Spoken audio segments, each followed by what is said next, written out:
We are looking at how to pronounce the name of the city in England. We'll be looking at how to say more confusing names from the UK, names of famous places, okay? So it really looks like it should be said Portsmouth, right? And I guess that's what it means, but it's not. The pronunciation in the UK, British English, it's said as Smith, okay? So more like Smith, really. It's not quite Smith, it's a Smith. Portsmouth. In American English, they say it as Portsmouth.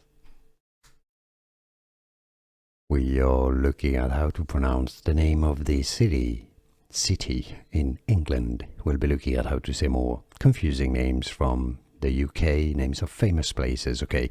So it really looks like it should be said Portsmouth, right? And I guess that's what it means, but it's not. The pronunciation in the UK, British English, it's said as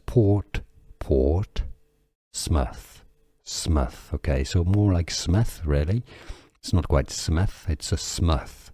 Portsmouth. In American English, they say it as Portsmouth. Here are more videos on how to pronounce more confusing words and names too many mispronounced. Like this video if you found it useful. I appreciate your support. I'll see you soon and thanks for watching.